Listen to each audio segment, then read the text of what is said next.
Bienvenido al podcast Neurociencias Física y Biomecánica, juntas, al servicio de la evolución del hombre y la vida cotidiana. En este fascinante viaje exploraremos cómo tres disciplinas fundamentales, la neurociencia, la física y la biomecánica, se entrelazan para dar forma a la evolución del ser humano y enriquecer nuestra vida cotidiana. Desde tiempos inmemoriales, el ser humano ha sido un buscador incansable de conocimiento, y estas áreas del saber han sido claves para entender el funcionamiento de nuestro cerebro, nuestro cuerpo y el mundo que nos rodea. La neurociencia nos adentrará en el maravilloso mundo del cerebro y el sistema nervioso, revelándonos los secretos de cómo pensamos, sentimos, percibimos y tomamos decisiones.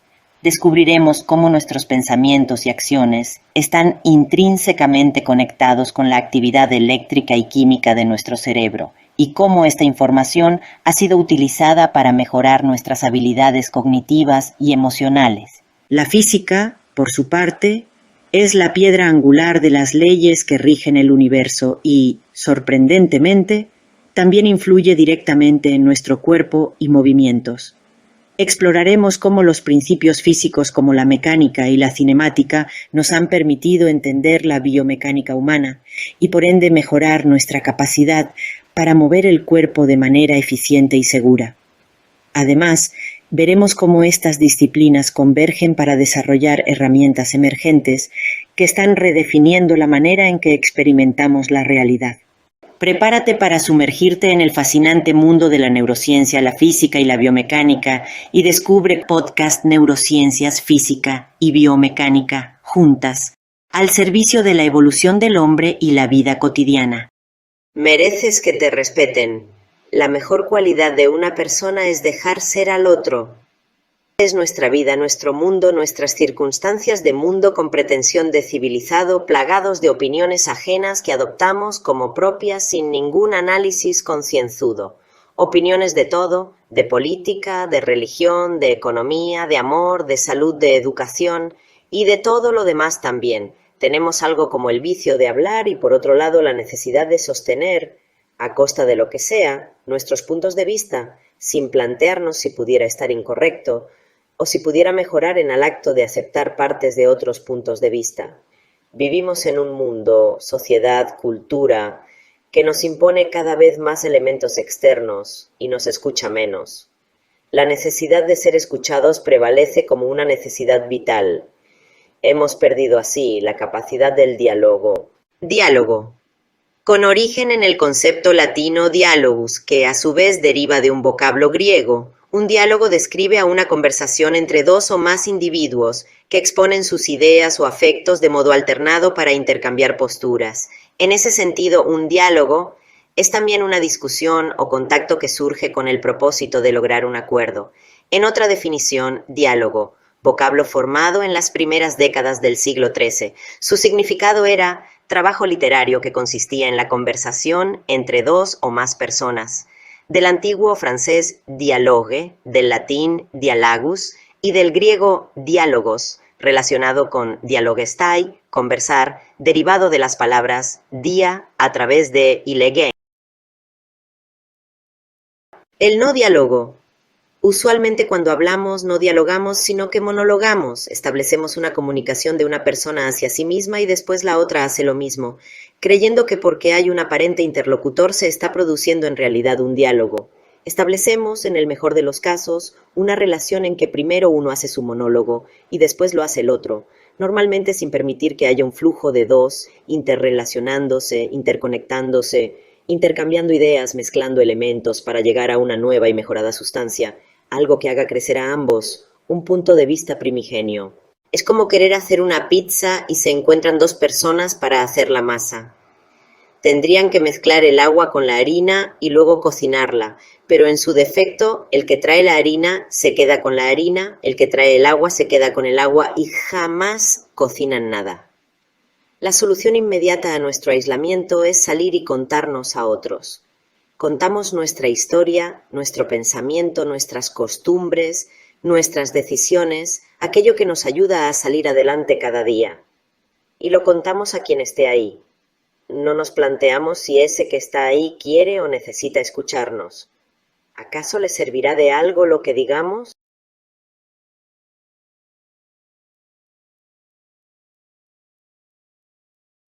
Factores que influyen para que no escuchemos: la educación memorista, la falta de formación en pensamiento crítico, el escaso tiempo, las necesidades básicas no del todo organizadas o satisfechas, la mala educación social, la no educación comunicativa ni comunitaria, el exceso de individualismo, la televisión, todo influye.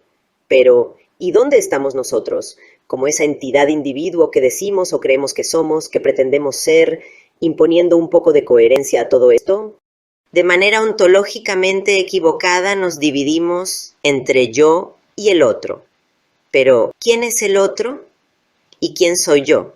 Yo soy el que cree que piensa y siente, y el otro es lo que no es yo. Lo planteamos así de sencillo, aunque no sea cierto, sino solo ilusión de las apariencias.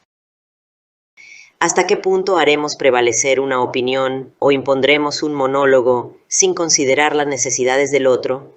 Si el otro, digamos que estamos viajando y está cansado y desea dormir o despejarse en su interior por un rato y en lugar de considerar esas necesidades seguimos hablando de cómo le fue a mi tío, por ejemplo, y pasa media hora o más y no nos hemos movido del tema, ¿consideramos por un solo instante que eso podría ser sobrepasar completamente las barreras de lo razonable e incluso del respeto básico? Cuando emitimos una opinión que no se nos ha pedido y además el otro no necesita escuchar, o le estamos dando un dato no lo suficientemente comprobado, nos planteamos por un momento qué nivel de realismo y utilidad le estamos impregnando a esa comunicación. El cuestionamiento sobre el otro no existe en nuestra disposición para decir y hablar. Hablamos para nosotros, como decía Gurdjieff, por el placer de escucharnos, en el mejor de los casos, con la ganancia de ordenar las ideas expresadas. Otras veces hablar nos sirve para reforzar conceptos que poco a poco vamos convirtiendo en verdades, aunque no lo fueran en un comienzo. De hecho, vivimos en una ilusión, vemos la vida a través de ella, decidimos, o así creemos, dentro de esa burbuja delirante, sin percibir lo que acontece en algún lejano universo paralelo llamado realidad. Como parte de ello, creamos en nosotros mismos la idea de que ese otro que vemos allí y por lo tanto creemos que está, nos escucha, que debe escucharnos y encima consideramos o sentimos fehacientemente, aunque a nuestro propio riesgo, que estamos siendo escuchados. Así nuestra alma solitaria y aislada se siente comunicada y nos afianzamos en nosotros mismos. Sin embargo, en todo ese acto ilusorio de afianzamiento y comunicación, no solo hemos estado solos, sino que también hemos muy probablemente invalidado la comunicación del otro.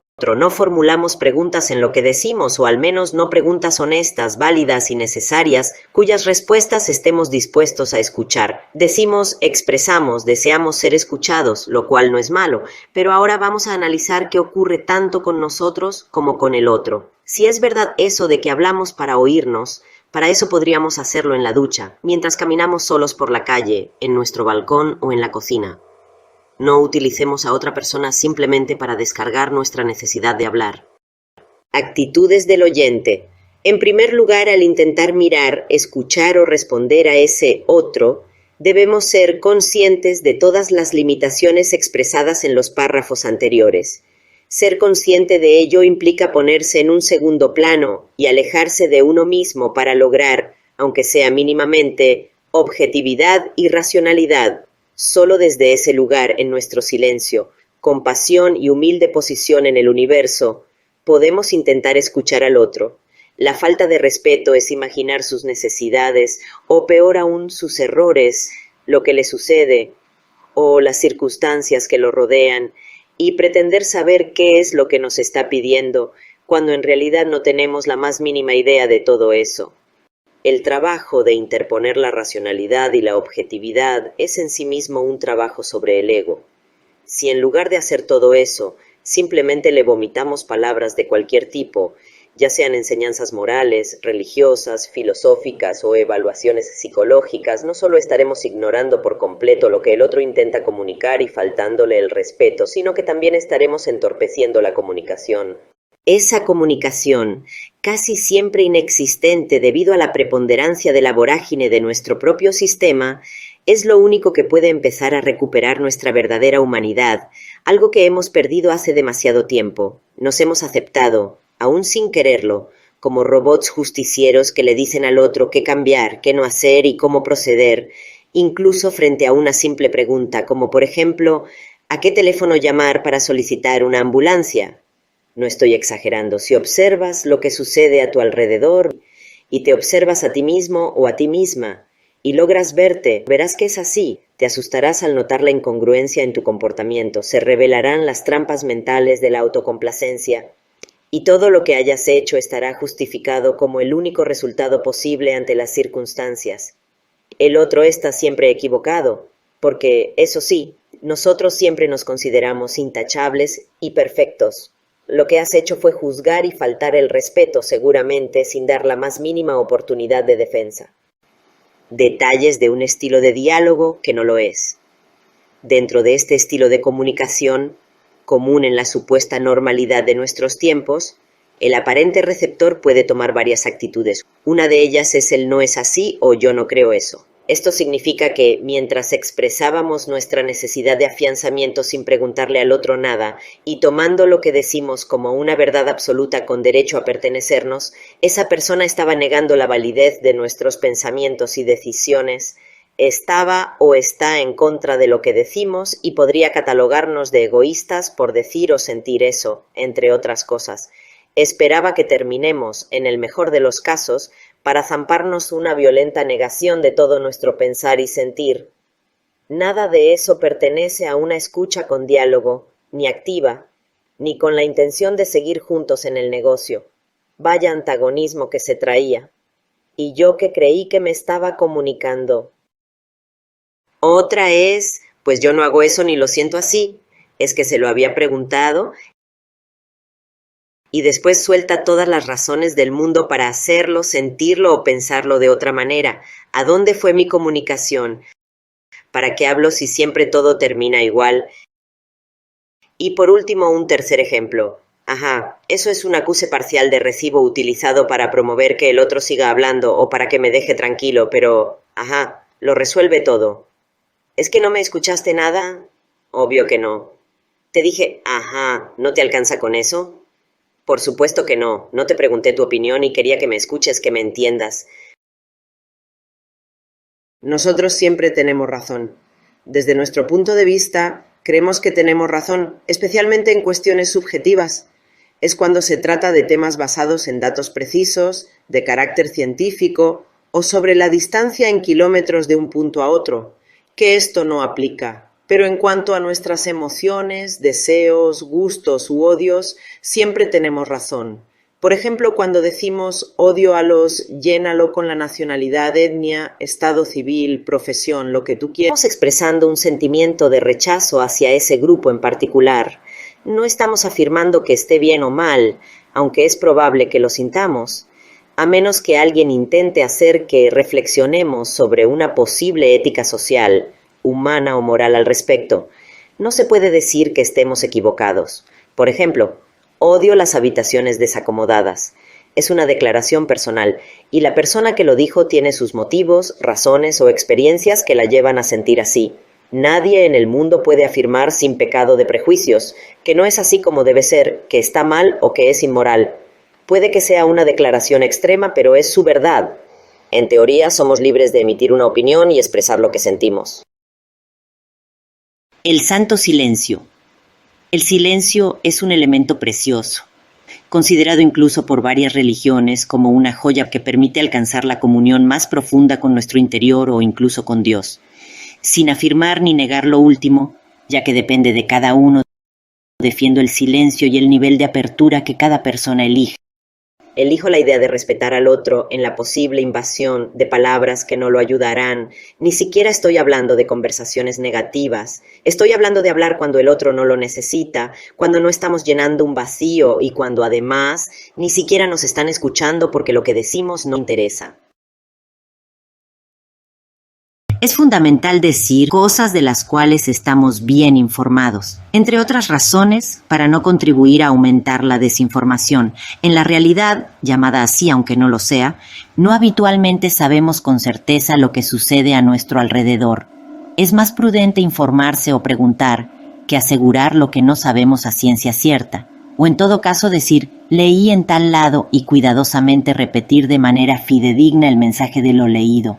Los comentarios superficiales, o peor aún, profundos, sobre cosas que desconocemos, nos convierten en ignorantes expuestos. Primero, porque pensamos que sabemos lo que en realidad ignoramos, y segundo, porque después de decirlo nos lo llegamos a creer. Decidir por el otro. El otro está cansado y comenta que necesita descansar. Nosotros decidimos categóricamente que le sentaría bien hacer una cierta actividad, que debería acostarse más tarde, tomarse una cerveza para relajarse, o lo que sea, y así imponemos o intentamos imponer nuestro criterio en lugar de observar con respeto lo que el otro dice que necesita o quiere. Considero que nuestra única misión es ahora y siempre respetarlo, o sea, mirarlo desde la distancia y aceptarlo como es. Respeto. Respetar es mirar al otro desde el ángulo en el que nosotros estamos y en el que él está, y aceptar lo que vemos. Lo que está ahí es siempre una persona, un ser que no conocemos. Lo que percibimos nunca es la realidad que le corresponde o a la que pertenece. Ese ser vive en una dimensión propia y tiene una percepción determinada por su historia, tiempo y lugar. Lo que percibimos nosotros son las imágenes de ese ser que se filtran a través de nuestras propias lentes, nuestra propia historia. Es lo más cercano a lo que llegamos con nuestra supuesta percepción del otro. Adicionalmente, nuestra historia ha reescrito en nuestro cerebro otras historias, sucesos reales o no, que justifican nuestro proceder, nuestro sentir y nuestro actuar. Solamente desde la parte de atrás de todos esos filtros tenemos o creemos tener una vaga imagen del otro. Esa imagen es, en primer lugar, demasiado vaga. Está desfigurada por nuestros prejuicios, deseos y condicionamientos de todo tipo, así como nuestra propia historia, tiempo y lugar. En Barcelona, en el 2013, nos reuníamos con un grupo de práctica de la tolerancia y la libertad de expresión. Se invitaba a una monja, una prostituta, un gay, un profesor universitario, un escritor, un ama de casa con 5 hijos y analfabeta, y cada uno contaba cómo vivía, qué es lo que le interesaba, con qué disfrutaba y qué le gustaría cambiar. Los demás solamente podían hacerle preguntas para informarse mejor del punto de vista presentado. No podía haber controversia ni contestaciones.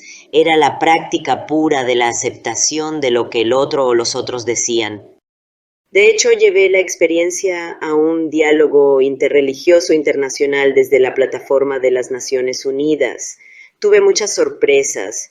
El público y autoridades correspondientes a la mayoría de los credos de cualquier índole estaban dispuestos a escuchar a los otros, o al menos así llegaron a manifestarlo, a exponer sus puntos de vista, y ejercer el respeto sin emitir juicios. Era un proyecto ambicioso. Alguna orientación de pensamiento o creencia, sin embargo, se negó a participar. El argumento fundamental fue que no podían, porque solamente ellos tenían o conocían la verdad, y que los demás estaban todos equivocados. Esa contestación concreta provino de los testigos de Jehová.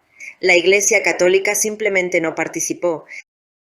Eso fue una experiencia real que viví con gran asombro y que no he podido olvidar. En todo caso, la práctica de la escucha y el aceptar con la certeza de que el otro tiene derecho a pensar, actuar o discernir de una manera diferente, se instaló aún más en mí como principio fundamental. Ahora, si nosotros siempre tenemos razón, el otro posiblemente también. El típico diálogo, tengo frío, pero si no hace frío, mira, yo estoy menos abrigado que tú y no tengo frío. ¿Ha escuchado alguien algo así? Ahora, en este contexto, ¿puede volver a evaluarlo? Lo que digo es extremadamente simple, pero tan simple que casi da vergüenza decirlo. ¿Sería posible que cuando el otro dice tengo frío le preguntemos, por lo menos, cuál es la solución que propone, aceptando que tiene su razón para decirlo? ¿Sería útil que le ofreciera una manta o que le preguntara si prefiere subir la temperatura de la estufa? ¿Sería posible pensar que tal vez ese otro tiene alguna parte de razón o que por lo menos puede y debe sentir a su manera y no a la mía? Yo sé que muchísimos se preguntarán en este momento por qué estoy hablando de elementos tan básicos en la comunicación y el respeto. Pues a rigor de verdad, porque cada día, varias veces, Me encuentro con gente que no lo sabe, no lo acepta o no lo practica. Gente que jamás le da la razón o le otorga el derecho de ser al otro, sea cual sea su sentir, pensar o creer. La palabra respeto proviene del latín respectus y significa atención o consideración.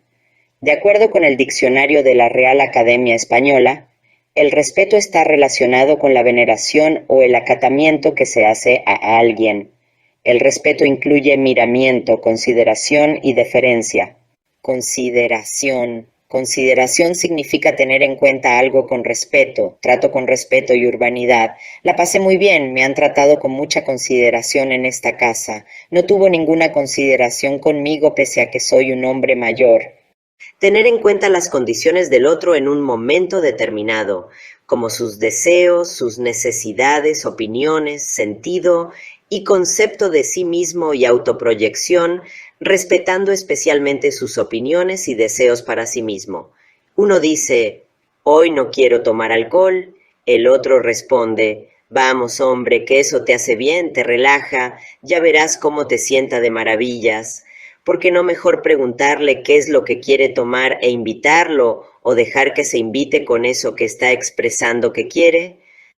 El concepto también puede asociarse a una estimación o valoración. En general, la consideración tiene una connotación positiva. Vine a saludarle porque siempre tuve una gran consideración por Mabel. El cantante argentino goza de una importante consideración en el mercado europeo. El futbolista uruguayo disfruta de una consideración inédita en su equipo y no tiene intención de ser traspasado. O sea que aprecio y valoro lo que la otra persona es, siente o desea.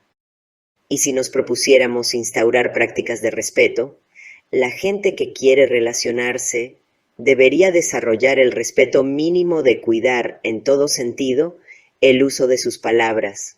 Mereces que te respeten. Y el otro también. Si no estás de acuerdo con algo de lo que digo, las posibilidades son tres. Primera, que yo no esté en lo cierto. Segunda, que tú no estés en lo cierto. Tercera, que haya posibilidades de ahondar en el tema con verificaciones científicas, aportaciones nuevas y discusiones sanas para que todos aprendamos más. No te quedes callado o callada y presenta tu inquietud en la página de Facebook, Quiney Method. Elige de la siguiente lista lo que más te apetece: verte muy bien, sentirte estupendamente, ser flexible en lo físico y mental, vivir con emociones estables, pensar con claridad y agilizar tu memoria, revertir el proceso del envejecimiento, ser tu mejor versión actualizada. Queda una sola pregunta y es, ¿cuándo empiezas?